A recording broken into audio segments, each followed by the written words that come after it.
A gente chama o útero de substituição de barriga solidária. Eu acho que é um modo mais amigável, né, de nomear.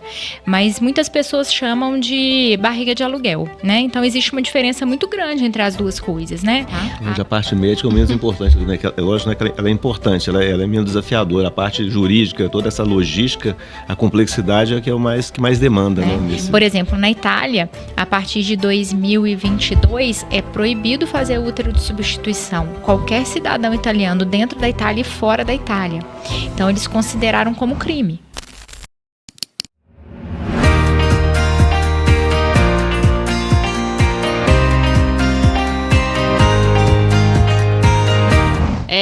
Hoje nós estamos aqui nesse podcast para a gente falar com um papo assim, muito importante, que é sobre a reprodução humana, né? E a medicina reprodutiva. Estou aqui com convidados assim, especiais, que é a doutora Patrícia, doutor Rodrigo, Raquel também. E antes de mais nada, eles vão se apresentar para a gente bater um papo bem bacana, que eu quero trazer toda essa informação para você. Então vamos lá, doutor, pode falar bastante. Bom, minha formação em reprodução humana, desde que eu formei, meu pai já mexia com reprodução humana. Depois da residência, eu fiz um estágio no King's College em Londres, por 1 ano e meio. E sou especialista em reprodução humana pela Febrasco também. Legal. Doutora Patrícia? Eu sou a doutora Patrícia. Eu faço parte dessa grande família, né, do Cegonha Medicina Reprodutiva.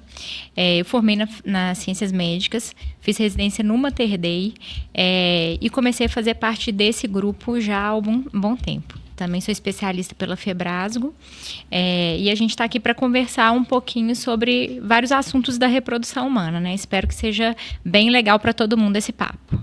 Exatamente. Raquel?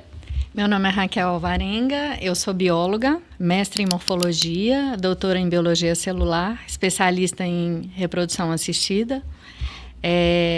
Já trabalho com o grupo já tem quase 30 anos e é um prazer fazer parte da equipe, né? Que a gente é uma grande família. Bacana. E eu sou a Duda Dornella, CEO aí do Portal Mídia Online, uma agência de marketing focada nessa área médica.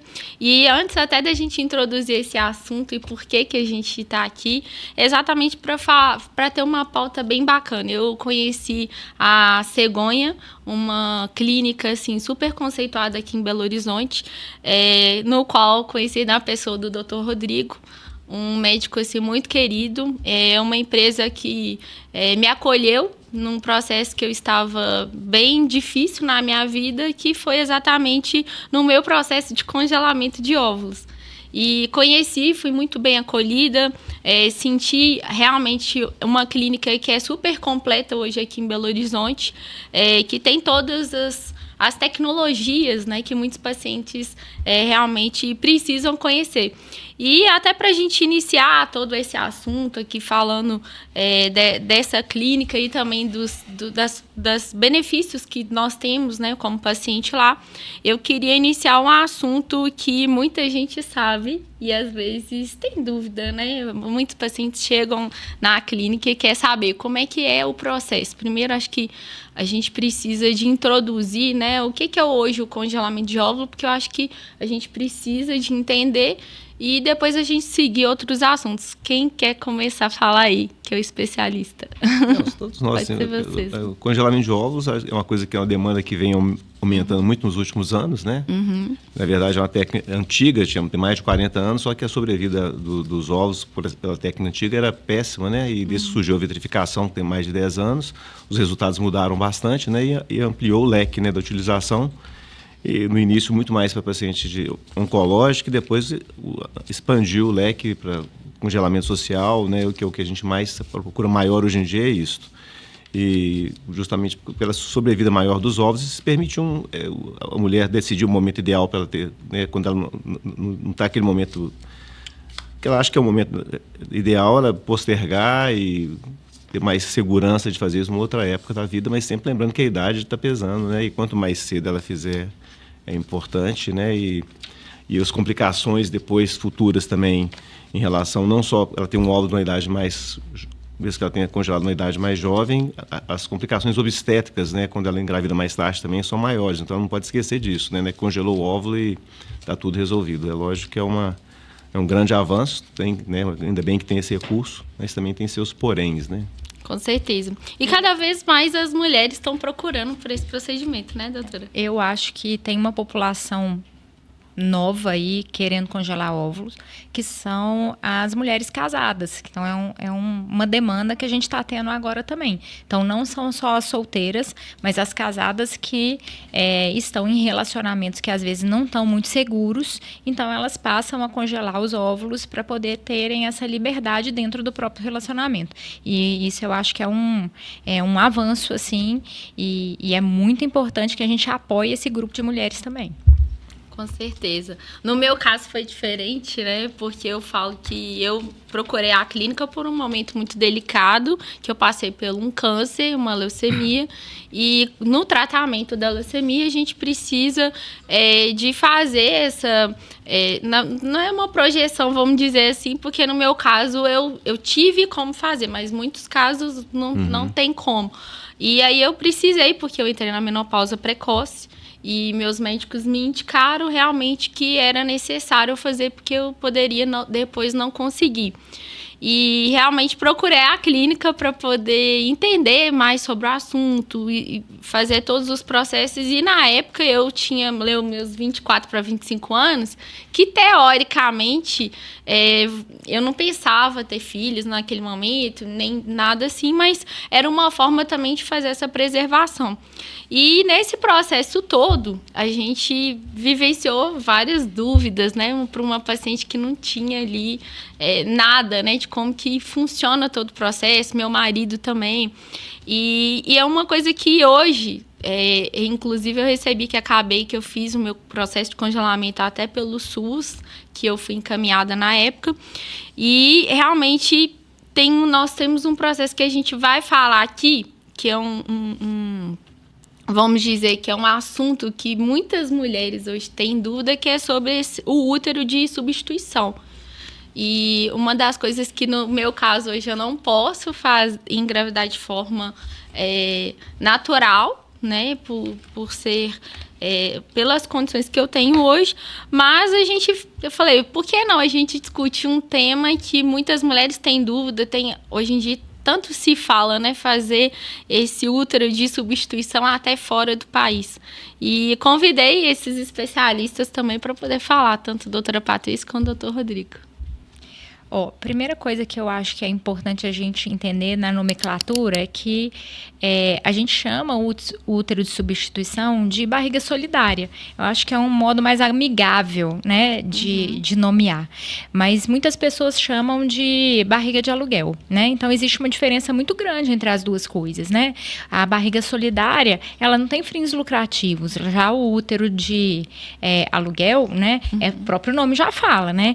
Tem um contrato e tem envolvido aí um lucro, né? Então, são duas coisas muito diferentes. Aqui no Brasil, o que é permitido é a barriga solidária, né? O útero de substituição através da barriga solidária. Então, aqui no Brasil não pode ter fins lucrativos, né? Mas a gente sabe que isso é muito diferente ao redor do mundo. Cada país tem sua legislação própria. Tem uns países, eles liberam mais, outros liberam menos. Então, isso varia demais, tá? No Brasil, a gente tem uma regra, que a gente pede que seja seguida, né, que são normativas do CRM. Então, essas pacientes que não têm útero ou que tem uma contraindicação para a gravidez, como é o seu caso, né? Ou casais homoafetivos masculinos, ou pais solos, né? Que a gente fala muito de mãe solo, mas existe um pai solo também, né? São as pessoas que podem se beneficiar desse tipo de tratamento. Para mim é um tratamento muito desafiador, envolve muita coisa, né? Envolve muito conhecimento ético, legal, psicológico, jurídico, né? Então, são coisas que a gente tem que orientar bastante as pacientes, né? A paciente que vai gerar, né, esse bebê, né, que vai ser a primeira casinha do seu bebê, por exemplo, é uma paciente que tem que ter tido uma gravidez prévia, tá? Ela tem que ter ela tem que pensar que ela tem que entender que esse filho não é dela. Ela tem que entender que esse filho é de um outro casal e que ela está emprestando esse útero para esse casal, né? Ela tem que ser avaliada psicologicamente e se ela tiver um parceiro, esse parceiro também tem que dar essa autorização, né? Então, isso é importante a gente entender que não é só o médico que está dentro desse processo. A gente precisa de psicólogos, a gente precisa de advogados. Então, é uma coisa bem multifatorial. Tá? A parte médica é o menos importante, né? É lógico, né, que ela é importante, ela é menos desafiadora. A parte jurídica, toda essa logística, a complexidade é que que mais demanda, né, nesses casos. Porque a parte médica é o que é fácil, né? Você pega um embrião que já está pronto, vindo de um gameta feminino com um gameta masculino, e você transfere esse embrião para dentro de um útero. Então, a parte médica é a mais fácil. Por isso que eu acho que é muito desafiador, porque foge do nosso controle médico. Sim. Né? E como que funciona, por exemplo, esse apoio ao paciente, assim, durante todo esse processo? Igual você me falou que existem outras áreas, né, que precisam de estar a par de tudo isso. Existe um apoio ao paciente dentro da clínica para esse suporte, para essa paciente que já está decidida de fazer isso?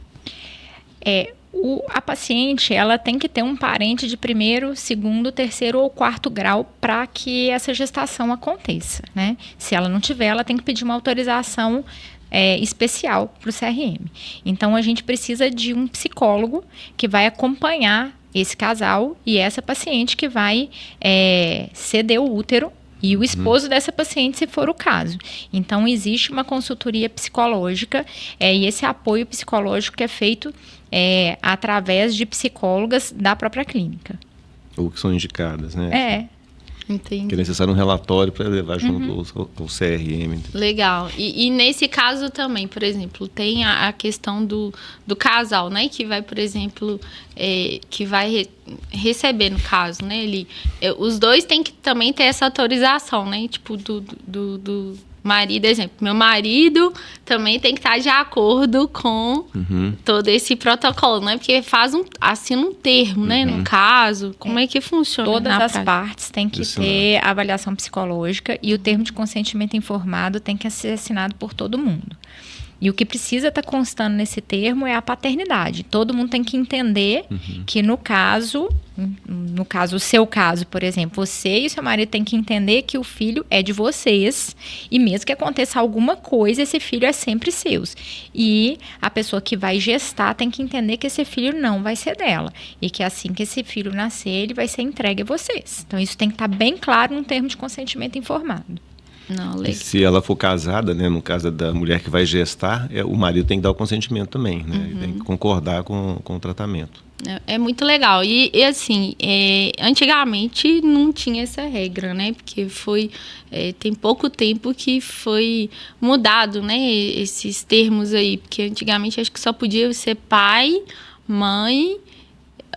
pai não. Mãe e irmã, né? Não é parente só parente assim. De primeiro grau. Só de primeiro grau. Até quarto grau. E agora você já tem essas outras vertentes aí, né? Que tem o quê? 2 anos? Acho que foi 2022. 2022 vai fazer 2022. Legal. E vocês hoje estão recebendo muitos pacientes nesse sentido lá na clínica? Como é que vocês lidam aí na prática, no dia a dia de vocês? Não é um tratamento comum, né? Então, são poucas pacientes que a gente tem que se enquadram nesse tipo de tratamento. Mas os desafios são inúmeros, né? Eu tive uma paciente que, no caso, ela perdeu o útero por um câncer de colo, teve que fazer esterectomia total e ela não tinha nenhum parente próximo. Aí ela tinha uma amiga, que era uma grande amiga dela, já tinha filho, ela se propôs e aí ela fez o tratamento, teve que solicitar junto ao CRM autorização, né? Foi tudo resolvido legalmente, é óbvio, e foi feito o tratamento. Infelizmente ela não engravidou, mas é um caso que a gente relativamente recente que a gente tem. Ah, legal. E eu acho que a grande maioria dessas pacientes acabam indo para fora do país. Tá. Entendi. Então, tem alguns países que são bem amigáveis, né? Ucrânia, antes da guerra, Geórgia, é um país onde tudo pode. né? Então, você não tem essa dificuldade, mas tem países que a dificuldade é maior. Então, acaba que é um turismo da infertilidade, né? E tem empresas específicas que orientam as pacientes e fazem todo o trâmite jurídico para que essas pacientes possam fazer esses úteros de substituição fora do país. E pelo que você falou também, acho que mesmo nesses países que isso ocorre, as regras, as leis não são claras, não existem lei para isso, né? Então a pessoa não tem uma garantia assim muito clara em relação ao que pode acontecer, não é isso? Curiosidade, por exemplo, na Grécia, você pode fazer, só que você tem que ter uma autorização judicial e a pessoa que vai gerar já sabe que o filho não é dela porque o embrião é registrado antes. Então, tem contrato e tem um departamento jurídico, ou seja, o juiz que autoriza.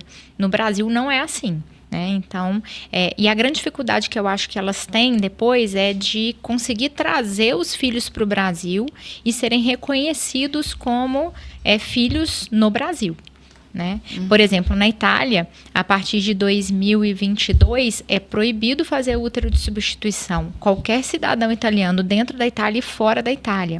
Então, eles consideraram como crime. Por quê? Porque eu acho que deve existir muito tráfico, né? De mulheres nesse sentido para gestar um filho de uma outra pessoa. Então, apesar de ser um país muito religioso também, né? Pode ter um fundo religioso, né? Nossa, que legal essas curiosidades aí que você trouxe pra gente. Eu acho que muita gente que vai assistir esse podcast aqui vai ficar também curiosa e vão ter muito mais dúvidas, viu?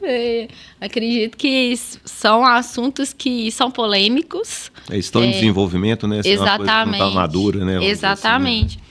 E assim, falando um pouquinho até do FIV em si, né? Existe, né? Até uma pergunta para o doutor Rodrigo, né?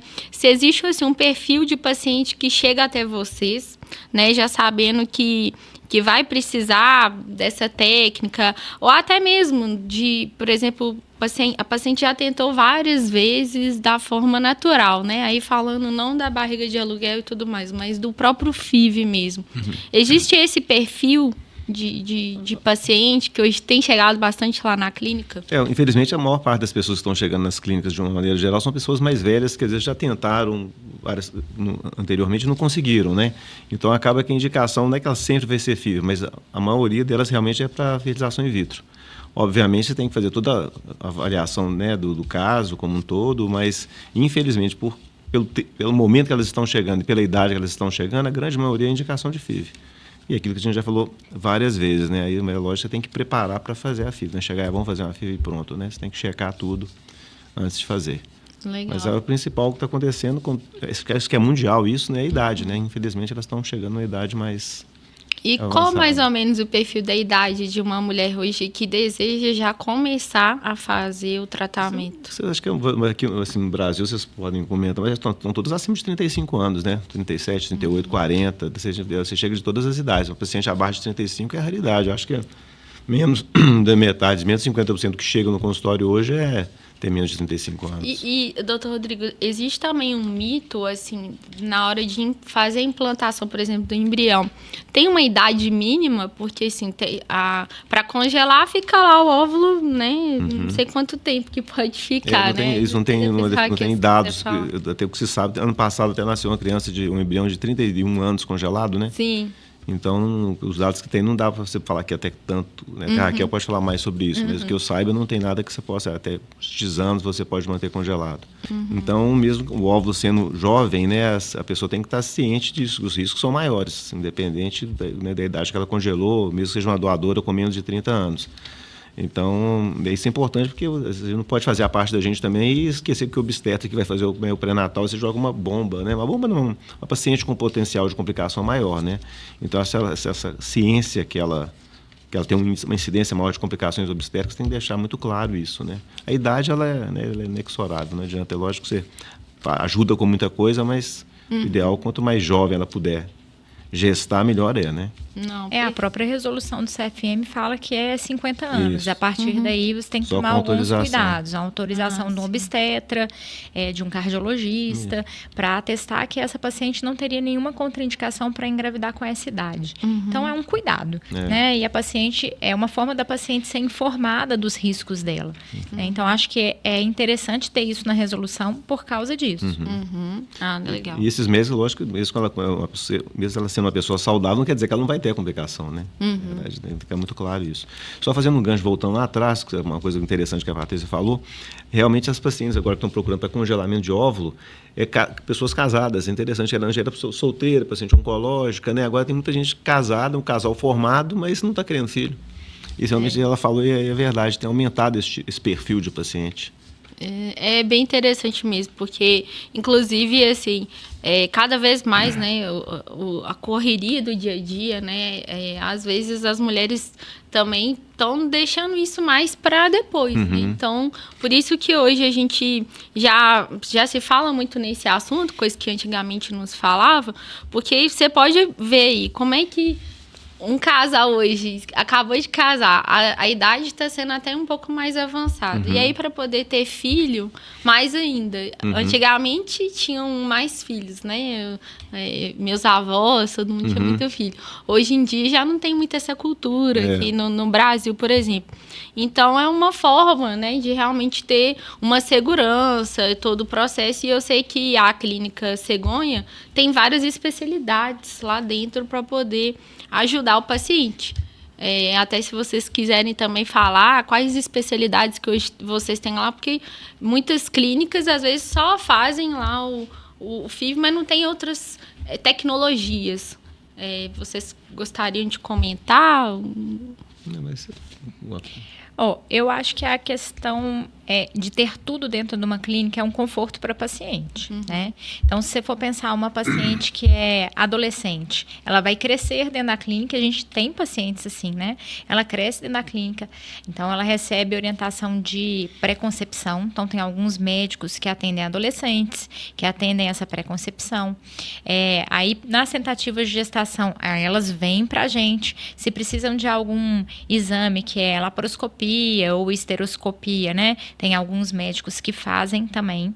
Tem toda a parte de ultrassom. Depois que elas ganham o bebê, aí elas vão ser acompanhadas no climatério. E a gente tem também a parte oncológica. Tem alguns médicos que mexem com oncologia e até a parte de uroginecologia também. E para dar um up na paciente que já criou todos os filhos, tem a cirurgia plástica, né? Aí a paciente tem que ficar bonita, né? Então são todas as fases da vida da mulher. Que legal, é bacana demais. Eu acho que isso é importante, isso é legal, é importante que não é o Cegonha que oferece isso, é onde a gente está alocado, vamos dizer assim, né? Que tem esse tripé que permite isso, né? Que a Vanessa colocou, realmente é interessante. Legal. E essa troca de informações, às vezes de dúvidas, tanto do lado médico, do lado...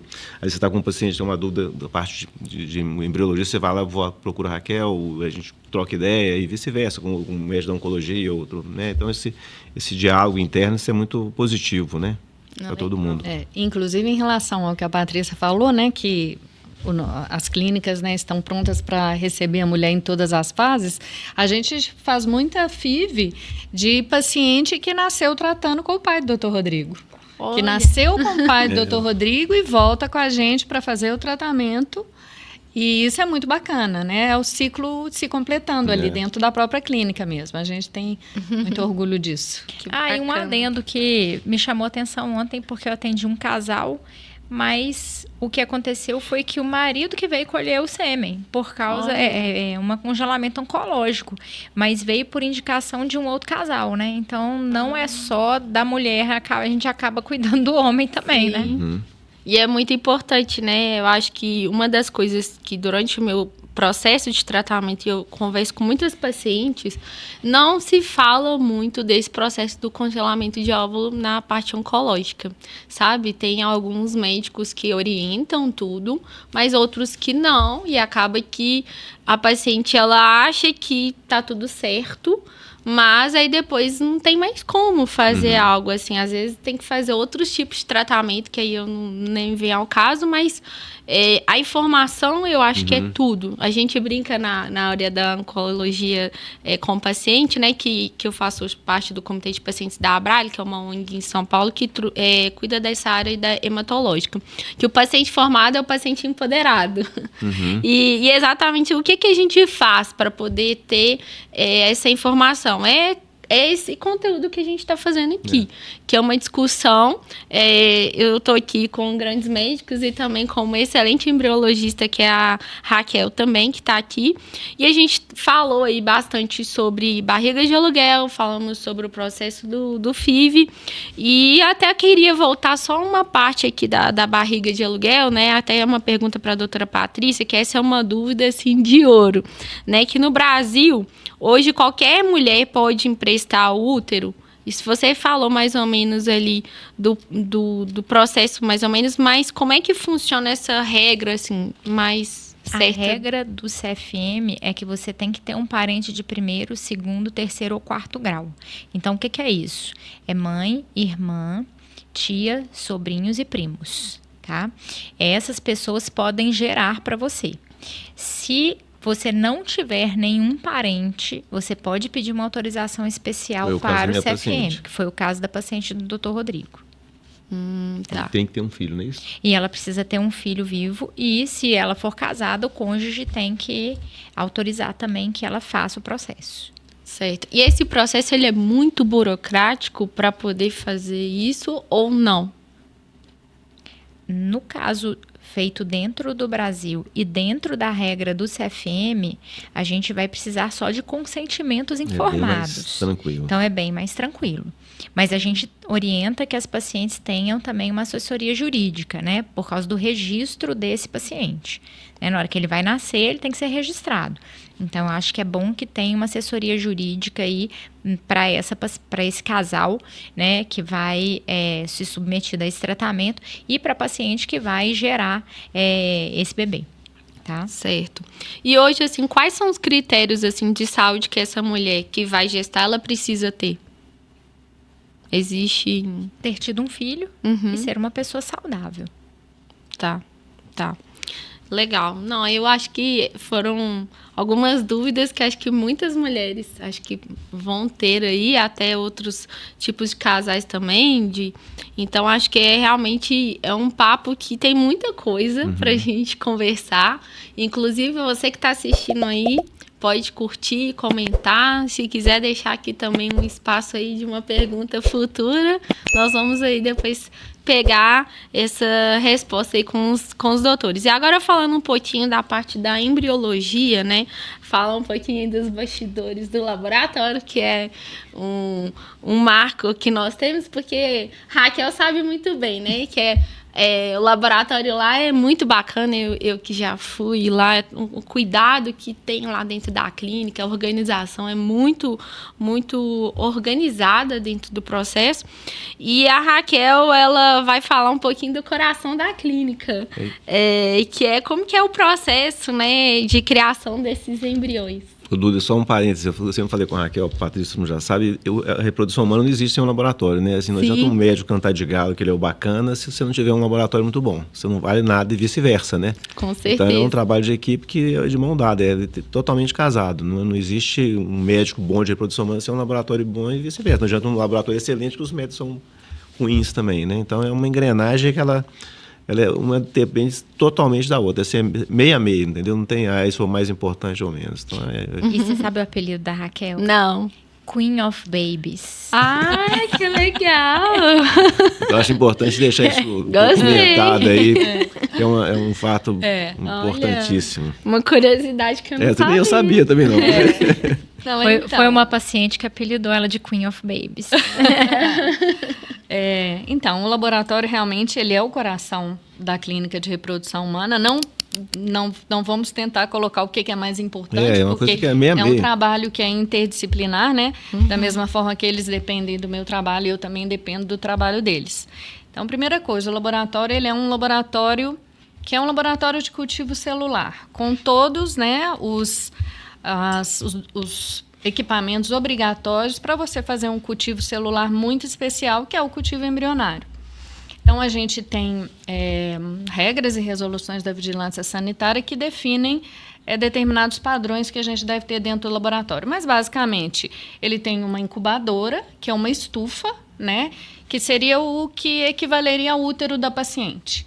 Então, a gente gira em torno dessa incubadora. Então, tudo é feito em volta para que esse cultivo seja ideal, né? Então, na verdade, todo o resto gira em volta da gente manter os embriões e gametas a 37 graus e no pH certo. O resto, então isso é isso é o coração. O resto a gente corre atrás para manter. Então, qualidade do ar, bons profissionais, né, treinados lá dentro, microscópios de qualidade, lupas de qualidade que a gente usa para poder acompanhar aquilo tudo.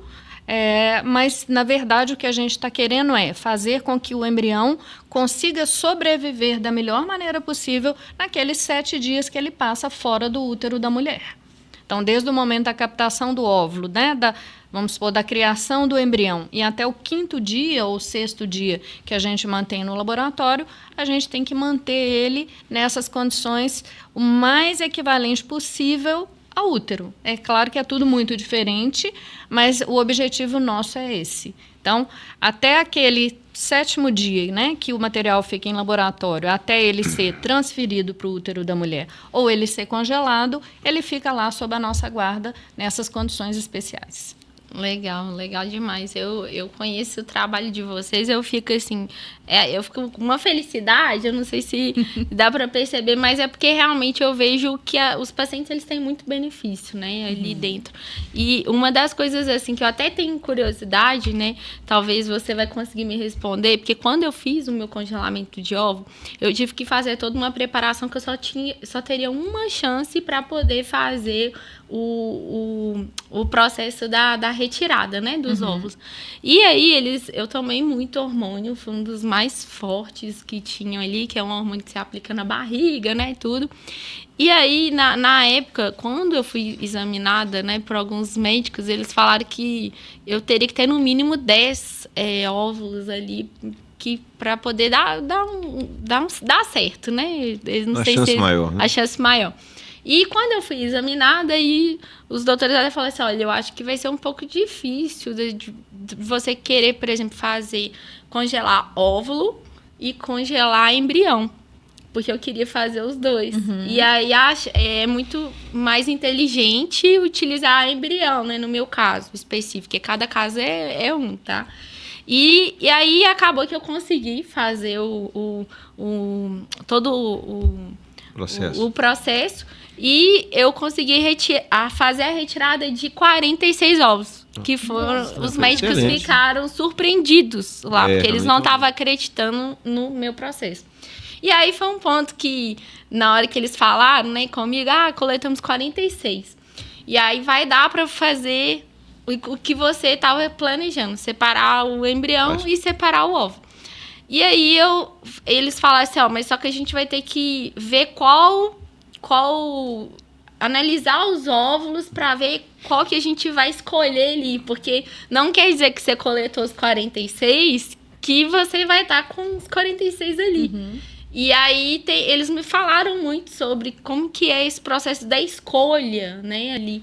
E aí eu fiquei muito curiosa nisso. Eu acho que os pacientes que às vezes vão fazer esse processo, o médico fala que precisa de ter um número X, correto? E aí, por que tem que ter esse número X e como que é feita essa seleção? Como é que é a ideia disso? Quanto mais óvulos, melhor, né? Em linhas gerais. Mas nem sempre produzir uma grande quantidade significa que a qualidade vai ser boa também. Então, o que acontece? Quando a gente faz a coleta, né, o médico vai fazer a punção ovariana e vai passar o líquido folicular para o laboratório. A gente vai pesquisar o líquido folicular e vai achar os óvulos lá dentro. Depois, para congelar, a gente tem que fazer um processo que chama denudação. Não sei se você já viu foto, tem um óvulo que é uma bolinha e tem tipo um cabelinho em volta. Aquilo são as células do cúmulus, que são as células do ovário que saem junto. Então, a gente usa uma enzima que chama hialuronidase, a gente vai dar um banho nos óvulos nessa enzima para tirar esse cabelinho e poder ver eles melhor. Nesse momento, a gente faz a classificação que você perguntou. A gente vai determinar, primeiro, se eles são maduros, né? Tem 3 tipos de óvulos em matéria de maturidade que a gente pode extrair. O vesícula germinativa, ele é um óvulo imaturo. O metáfase 1, que ele já entrou na meiose, mas ele ainda não está no momento ideal de receber o espermatozoide, mas ele ainda assim pode ser congelado. E o metáfase 2, que é o ideal. Então, a gente almeja que todos os óvulos estejam nessa fase, que é a fase ideal, tanto para fazer a fertilização, quanto para fazer o congelamento. Ao mesmo tempo, a gente faz uma avaliação da qualidade. O que a gente vai olhar? O citoplasma, a zona pelúcida, o próprio corpúsculo polar, se tem grânulos ali. Tem até já a inteligência artificial que faz isso. Olha, tá? que legal. Mas eu, com os meus 36 anos de experiência, eu já consigo fazer também. Então, nessa triagem, vamos dizer, a gente pode excluir, se a paciente, por exemplo, igual você teve 46, então se 6 eu olhei e achei que não estão ideal, eu não vou congelar esses. No entanto, a gente congela o óvulo de paciente que vai ter 5. E aí a gente não vai poder ser tão rigoroso nessa escolha. A gente vai congelar tudo e deixar para fazer essa seleção depois. A gente vai descongelar e aí a gente vai avaliar. Olha, esse vale a pena utilizar e fazer a fertilização, esse não vai valer a pena. Mas na maioria das vezes a gente tenta com todos, tá? Tirando o prófase 1, que ele ainda é diploide, então ele não pode ser utilizado. O metáfase 1, metáfase 2. E mesmo algum óvulo que tem alguma normalidade, mesmo assim a gente ainda fertiliza. Porque muitas vezes a gente se surpreende. Ele está lá, não está bonito, não tem um aspecto ideal, mas ele dá um embrião bonito e que dá gravidez também. Então, em linhas gerais, só para fechar para o leigo, tudo mais como se fosse um leigo, só para deixar claro, o GV, então, deixar claro que eu não tenho potencial nenhum de fertilização, né? O M1 e o M2 que são os que seriam ideal. Lógico que o M2 é o ideal, mas o M1 tem um potencial de fertilização. Tem um potencial de fertilização. O VG, no mundo ideal, que todos os laboratórios pudessem gastar o tempo para maturar in vitro, é possível fazer. Não exige nada especial atualmente. A gente até faz, tá? A gente faz quando a paciente tem muitos VG, a gente ainda espera 24 horas e ainda utiliza nos casos que vira M2 no outro dia. Mas, no entanto, a literatura mostra que o desenvolvimento desses não é legal ainda. Então, é um ponto que ainda precisamos melhorar. A ciência precisa melhorar essa parte de melhorar óvulos que aparentemente não estão bons. In vitro. E aí que entra aquela velha história do funil da infertilidade ou da pirâmide que você está subindo degrauzinhos, né? Uhum. Porque nem todos que você consegue crescer, você consegue colher, nem todos que você colhe, você conseguem que eles sejam maduros, nem todos os maduros vão ser fertilizados, nem todos que são fertilizados vão formar embriões bons. Então, você tem algumas perdas, que aí a Raquel pode falar melhor dessas perdas dentro do laboratório, que isso é uma coisa que ela vai vendo a partir do processo acontecendo. E por isso, quanto mais óvulo, melhor Tá vendo, gente? Às vezes vocês estão lá perguntando, mas quantos ovos eu vou ter? E às vezes também, igual no meu caso, quando eu fiz o primeiro exame do diagnóstico, eu não tava com muito óvulo. Uhum. E o meu caso foi meio surpreendeu os médicos. 46 realmente é uma coisa naquele fora do padrão. Eu lembro que eu acordei, eu tava meio assustada, assim, aí os médicos todos, assim, alegres, a embriologista, nossa, 46, e eu tava meio grogue ainda, voltando da anestesia, só que eu não tava entendendo, assim, o processo. E aí eu falei, nossa, mas deu 46. E a própria médica que me atendeu lá naquele processo, ela falou, eu nunca vi, assim, tanto que era também, acho que era residente também que estava lá. Falei, eu nunca passei por esse processo. Então, acho que a paciente também, ela pode ter, nesse caso, né, a certeza que nem sempre é matemático, né? Que, por exemplo, eu vou começar a tomar um medicamento, mas às vezes eu não vou conseguir coletar os 10 porque eu fiz o meu primeiro exame e não deu. Como também eu tenho um caso também do meu marido, que quando ele foi fazer o primeiro teste,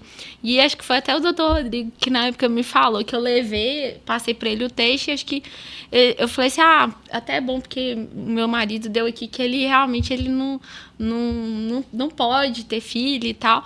Aí o doutor Rodrigo falou, não é bem assim, não. Esse daqui foi o primeiro exame, não é isso, doutor? Acho que foi, ele só tinha um, né? Aí ele falou assim, esse é o primeiro exame, tem que ser investigado, não é? Repetir, né? Repetir. Então, assim, hoje em dia tem muitos avanços, né, na medicina. E, às vezes, o paciente ele tem que entender que eu sou uma pessoa de muita fé também, então acho que eu estava muito acreditando, né? Que acho que o psicológico também manda muito. Acho que durante o processo que você vai fazer todo o FIV, então acho que isso é muito importante.